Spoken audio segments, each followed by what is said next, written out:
It's Linda MacPhee's workshop. Here's Linda. And you know when you hear that music going, I do love my music, and I do love playing the piano, but I do love sewing too, and we've got a great sewing project for today. And it's the jacket that I've got on. It's called chenille. And I know this is a topic when I go out into all the sewing shows and the guilds that I go to see, everybody says, oh, tell me about chenille, because it's kind of a fascinating thing, because it's a bunch of layers, and how does it work, and it's kind of magic. Have you done, Rose? Yes, Okay. and it is fun. It's a great way to use up pieces of fabric that you have in your stash. Okay, Rose, I should introduce as a friend from, we say we've gone back 20 years now this year.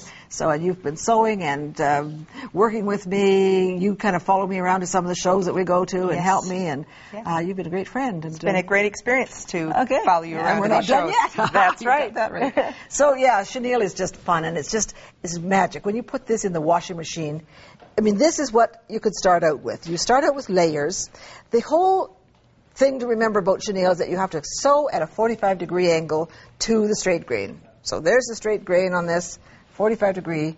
You sew about 5/8 of an inch apart, and then you decide, you cut it, and you cut it and wash it. So, and we'll show you that process as we go through. But this is really the simple, I shouldn't say simple, it is a bit time-consuming, but in this case I used 4 layers. So would you always use 4 layers, Linda? Well, that is kind of interesting, because 4 layers is less than a lot of the books say. A lot of the books say 6 layers and 7 layers, and they get fairly heavy and fairly expensive. I'll add to that in a minute, because I want to show you this one. This is what I started out with 4 layers. And, of course, when you wash it, that's when the magic happens. And instead of washing this one, I decided to dye it. So, as in dye, as in fabric, as in dyeing. As in fabric dye. Yes, yes. So here is what this actual fabric turns into, is this. So, I mean, is that fascinating or what? Yes. And this is using rayon. Rayon so is my favorite. So you've created your own fabric color as well as a technique Yeah, as well. I mean, this is, we're talking one of a kind. And that's why I sew, and I'm sure that's why you sew, is that you won't find anybody else with this, because, of course, every dye turns out different, and everything turns out differently. So I think that's the fun of sewing, is making one of a kind and doing your own thing, and the surprise element. That's what keeps me going. I mean, you never know exactly what it's going to be. So that's chenille, and the same, what I've got on is a dyed fabric already, so it didn't have to be dyed. It just turned out like this. Multicolors, you would never know what it's going to look like. That's the joy of multicolors, is you'll get a really interesting look. But let's show you a couple of new ones that we've just done. Okay. So let's bring on our model. And with a slinky base, of course, the chenille is so good. But the joy of this, and you sort of think, oh my, what's going on here? And if you look carefully, this is just 1 layer. Just 1 layer? 1 layer. I mean, are we talking fast and easy and light, the whole business? And maybe not as expensive? Maybe, definitely not as expensive, because about like a quarter the cost. So there we go. It's just our blazer pattern done in 1 layer in the rust kind of burgundies. Okay, we've got another one. Here we go, the green one. So again, you decide which color you want, or it's not which color you want, it's which color you want first, don't you think? So there's the same pattern, the same jacket, just done in 2 different colors with 2 different... So with the multicolors, they could be worn over many different outfits. Yes, yeah. Looking good, ladies. Thank you so much. So, you see, when we started with that one fabric, this is a fabric called shimmer. And when it came in, I said, oh, this is rayon. Well, there's about 75% rayon in there, 25% poly, I think it is, some combination. And I said, well, let's layer that. And for traditional chenille, you'd put, 1 layer down, 2 layers down, 3 layers down, 4 layers down, and you sew at your 45-degree angle, cut, cut, cut, wash, wash, wash, and here's what it turns out like. And I said, well, it doesn't look like this. This is all fluffy and fun. This didn't do anything. And then I thought, well, yeah, it did. So why do we use all those layers?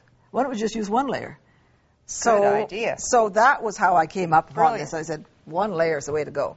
So if you're going to start, and we'll just pretend we're going to make the shimmer chenille out of this shimmer. It's kind of tough to see, but it kind of as it moves, you can sort of see. So I always cut my garment about an inch, at least an inch bigger all the way around, because I'm going to wash this. And also, would your stitch lines shrink up some of the fabric a little bit? Yeah, they could. They could distort it a little bit. In fact, we always say center back on this one, but I prefer to put a seam on that, because the bigger piece you've got and the more stitching you do, the more chance you've got of kind of making it a little working wonky. under this little spot under your sewing machine. So I would prefer to put a center. And I think it's more interesting. Center back seams are good. They're slimming instead of one big expanse. So this is always good. So how many center back seams can we have? Exactly. Just one. Sorry. Okay, so we cut this out bigger than what it's supposed to be. So then let's take that away. And basically what I'm doing, I should say, I have a base. I've got 2 layers of because this is a back, so I've got 2 of the shimmer, and I've got a base to put it on. I mean, when we say 1 layer, you've got to sew this to something. So what base did you use? The base is the cassia satin, and it's one of my favorite fabrics, as you know. It's flannel on one side, satin on the other. It's a nice, firm fabric. So that's what we're using. So we cut that out, and here is the sleeve. Cut out, ready to go, but this one is all pinned, and basically that's what you want to do is pin it well, mark it at the 45-degree angle, and there are a number of rulers that you can do that with. So we are then going to stitch on those lines, but you're going to stitch about 5/8 of an inch apart. So just you would stitch on all of these lines to start with? You could do it that way, or do you start and go across? As long as you've kind of, and they're measured out so that there is 5/8. So those that are perfection sewing have to measure, but some of us would just sew. Just sew, yeah. And you could start varying, you could start going this way too. It doesn't all have to be the same way. So that's that one. So here's the sleeve, and it's kind of tough to see on this side, but if you see on this side, we've gone this way and this way instead of going all the way down, all the way down. So there's that. We're going to cut it. My absolute favorite way to cut this is here. And we just got 1 layer. So aren't they just ingenious? That is the cat's meow. There is this one too, and this one works well. In fact, if you slip that in there, and if you kind of hold this, you've got to get it started there. So I'm not as handy at this one because I don't do this one as often. So I would just slit this, and wouldn't you know, when I try to do it on TV, it doesn't work as well, but it does work, but the scissors are good. So then we've got it all cut and washed, and this is what it looks like washed. So it doesn't really fluff up like this does, but it just kind of gives a little bit of and the more times you wash this, the more fluff it's going to get. So then we're going to make it into a jacket. Can I just ask if we kind of make a mistake and cut the wrong layer? Do we have to get real creative then? That's true. That could But possibly. I think there is a method of repair. Yes, you can just sort of do a little whip stitch on the inside, basically. So what we're going to do is we're going to sew the jacket together. It's a shoulder seam, put the sleeve in, sew up an under... Oh, no, I think we put a set-in sleeve in this. So we sewed the underarm, put the sleeve in, and then put the lining together, and you sew the lining, if you look at this, up the front, all the way around, and down the other side, flip it out, and then do the sleeves. So that's, that's basically it. This is actually a nice little trick if you do decide. When sometimes you do a jacket and it's rounded there, it kind of wants to fold back. If you put this little bit of tape and ease your front on about 1/2 inch into that. So this tape would go down on there, and then you just pull it a little tighter. And you kind of ease that little edge, and it just kind of keeps that edge from wanting to curl, and then we've got the finished jacket. So there you go. Done, and it really didn't take very long. It's a very easy project to do, I think. It's so beautiful. It does. This does sort of separate the sheep from the goats, and that's what I think the sewing is all about. So thank you, Rose, for being here. Thank you. And thank you for, I hope you're inspired. I hope you're going to go ahead and do a chenille. So we're out of time, but there'll be much more coming up, so don't go away.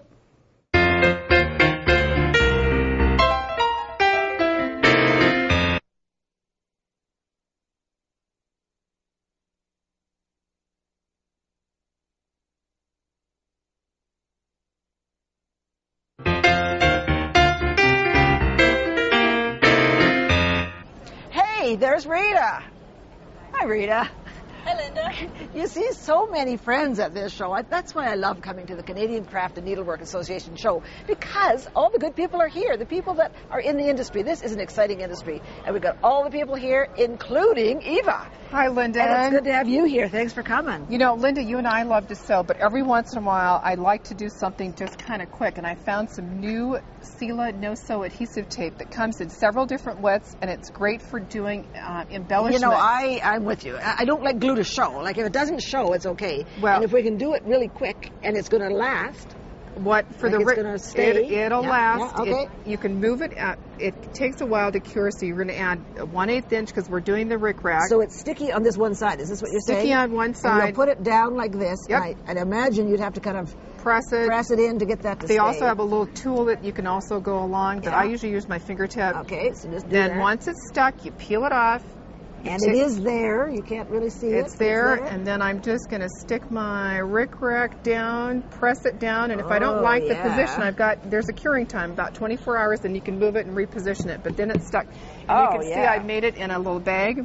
Yeah, and this, I just have to test that. Boy, that is stuck, yes. And then I used it with the vinyl. So you stuck your vinyl all around the edges to make little pockets. And then I've got my photos. I'm not into scrapbooking, so this is kind of my version of scrapbooking. Yes. And then I also did the same thing, did the rickrack around the apron, and again, I've got my photos. Oh dear, the sewing machine company won't like me anymore for doing all the doing, but there are times when you just do want to do, for sure. Well, and you can use this for trims. Let's say you want to put a trim around here in your or you bought a jacket, you've made a jacket, you can put trim in harder places. Well, like this, I'm thinking this is a visor, and here we go. Yes, and you don't want to be sewing that. I mean, that's just a gluing project. So what you did is you took some little pieces of fabric, and you put some of that behind it. I just cut off little pieces and stuck it on, pulled the paper backing on, put it down. Great project for kids. They're there to stay. Yep. Yeah. So then you've got the matching shoes. And I tied these on, so I've got my outfit. Colors. Oh, yeah. I like the bag here. Again, you can use whatever kind of trim you want, so you don't have to make it. You can just glue on your trim. And on this one, I used a wider no-sew adhesive tape because it fits the width of it. So then stick it down, put it on, press it, let it cure. And it's stuck. Is there any place you can't use this? Have you figured that out yet? You pretty well use it on anything you can think of. Yeah, you can use it on, we can also use it if you Yes, want. actually, you were talking about that, is putting a pattern together. You can cut out your pattern out of plastic and try it out and then use it, and that is permanent. That's there to stay.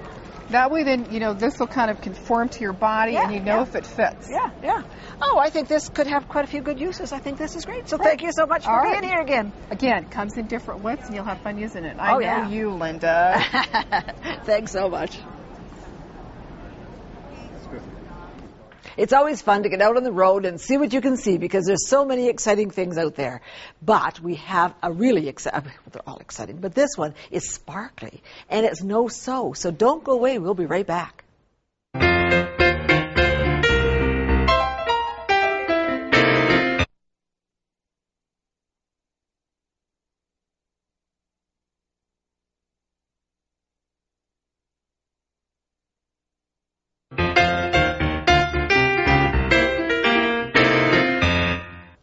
I promised that we'd have some sparkly, fun stuff, and that's what we've got.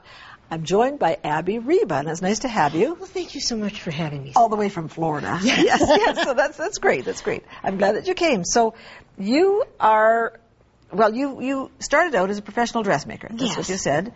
And then how did you develop the crystal thing? I was doing bridal and evening wear in my dressmaking business, and there had to be a faster way than to hand sew on and bead. Yes. And in the garment industry, the hot fix crystals had been available. And what makes these special, these are Swarovski crystals, and the gray that you see here is heat-activated glue. It's glue, right. But there wasn't a good way to put them on. So I invented a way of putting them on with the applicator wand. And it is so easy for everybody to do. So this is yours. That is mine. So what's it say, Lorna? You're Abby. Lorna's my middle name. Okay. So it sounded so much better than the Abby wand. Okay, all right. And what I turned around and did is a wand comes with the different size tips for your different crystals. These come in all different sizes. This comes in everything from a 2 to a 7 millimeter. What is this? This is a 4 millimeter, and this is what I would call my average all-purpose size. Sure.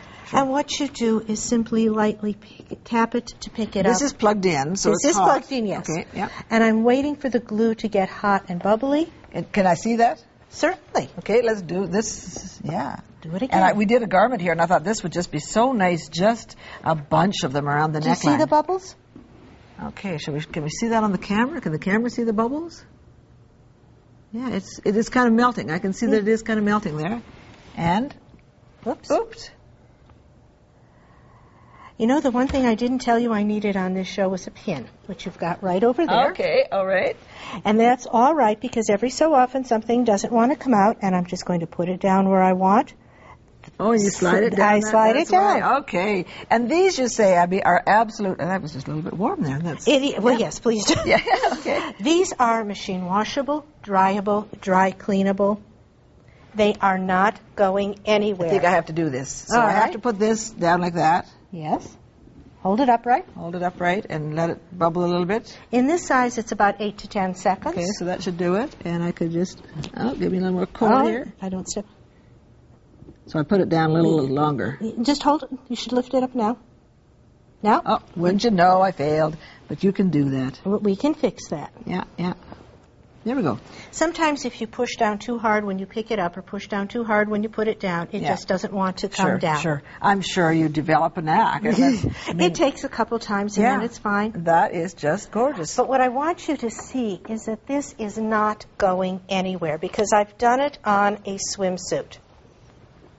And that stretches. And this is going to stretch. Yeah. And I am not popping it off. Yes. So, yeah. So, as in figure skaters. As in figure skaters or in gymnastics. Yes. And you lose points if you lose your crystals on your desk. So this is not going anywhere. Yeah. But also think in terms of this on not damaging your fabric because I can do this on velvet. Yes. And I haven't damaged the velvet. Yes. Because only the glue is touching the fabric. So this, I can see for bridal, is just... I'm not going to hurt my bridal tool. Now, okay, here's your bridal tool. So you're not going to do blue zircon on bridal tool. Well, you never know. What kind of, we've got some funky things going on, but yeah. But when you're working on a sheer, this is the one time you want to be on a non-stick surface. Yes. Because if I do this on your lovely table, I am going to glue it to your table, and it's not going to... Not good. Yeah. But you're seeing this on all sorts of ready-to-wear. And I absolutely. I'm inspired by Snoop shopping. Oh, of course. Yes. And I want you to see these pictures. Shall I just take this away a little bit? I'll just, so that we don't get it stuck. Okay, here we go. We'll put those over there. You see the pocket on this pair of jeans? Mm-hmm. I saw a pair of jeans in Las Vegas that were $400. And that's what they had That's all they had on it, only they had 3 rows of crystals. Because this is a child's outfit, I only have the one. But I also decided that this needed a little more. So for $300 more, they would have been. Yes. So I did it around the front pocket as well. Is that lovely? And this I simply eyeballed to do this. Sure. For the pocket on the back, I traced out my pocket and put a mark for where my center would be, traced the design where I wanted it, and just used my simple tracing wheel in order to find it and do that. Sure. So that is the back of that, and that's, it could have been centered, it could have been anything. It could have been anything you wanted. Sure. And the other thing is, if you've got a pair of existing jeans, follow the stitching on the back of the pants pocket. Certainly. Is there ever too many crystals? No. No. No. You know when there are too many crystals? When you decide it's too many. Okay. Sure. Another thing that you can do is this is a hand-painted T-shirt. And again, you just follow the designs. This is using metals and crystals. Okay, I was just going to say there's no crystals here, but the same thing applies. Same thing applies. And you put them on exactly the same way. You use a flat tip, so you're putting this down where you want it, and you put your flat tip on top of it. On top of it, okay, so you activate it from the top. Yes. Okay, so there's this thing comes with all the different gizmos. It comes with all the different tips. Yeah, They're interchangeable when the wand is cold. You don't want to change tips while this is hot. So yes, okay, good. This, you're just following the centers of the flowers. That is a good idea. That is really a great... This is a nice way for somebody who's afraid to embellish because it's keeping with what you already have and it's not too much for anybody. Right, yeah. But I want to show... No, I just see, this is... You really don't hardly even see it till you start to move it. And that's what I think is really, really super. Okay, that is... really simple. Okay, now what have you got? You've got the... I've got a piece de resistance. Yes, you do. I was in Paris earlier this year, and I was walking along one of the shopping streets and went, oh my word. Yes. Because there was a shop window that had jeans, all embellished with crystals. And this is my version of it. Now, his jeans were, or her jeans, because I honestly don't know whether the designer was a man or a woman, were running... I'm just moving this so you can sort of see and sparkle. It's just, We're running only about $1,000. Okay. And I'm not spending $1,000 on a pair of jeans. Right. And since I didn't have time to make the jeans, these are store-bought jeans. Well, I'm sort of thinking that that's the way I'd be going. Yes, because I want a whole bunch of them decorated, so yes. And what he had on the jeans were elephants or butterflies or teddy bear or a big dragon. And I'm saying, that's not me, and where am I going to take my inspiration? Okay, yeah. And what I did was go off the internet and find some clip art designs. And I happen to like Art Deco. Okay. So there were several different designs that I looked at and finally decided this was the design I wanted to work with. Okay. Mm-hmm. I traced it off. Mm-hmm. I put the tracing paper on a piece of regular paper so that I could run it through my copy machine. Okay, yes. And I ran it through the copy machine and then used my regular dressmaker's tracing paper and traced the design. Okay. Now, I made some decisions here. I'm largely working with 4mm crystals rather than the 3. I do have 3 in here and in the leaves of the... in the centers. In the centers. Okay. Mm-hmm. But everything else is 4mm. And this probably took me a day and a half to do. I probably have a little over 1,000 crystals in there. Okay. So it's much less expensive. I mean, this is going to cost you... I think I probably, with the jeans, have about $120 into it. Okay. So that's about 10% of what I saw in Paris. I think so. That is, like you said, a lot of crystals. So, yes. Yeah. And then needing a top to go with it, I took the colors of the pants. Yes. And just put them along the edge of the crystals of the collar Well, right I here. am obsessed about things matching, so of course I have to have something on, and I mean, that's a great way. I would think I'm a bit of a glasses freak, so you could actually put some on your... Dear, I shouldn't even start this, should I? You could put them on glasses. I, of course, have many different pairs of glasses, so that I would have a pair to match.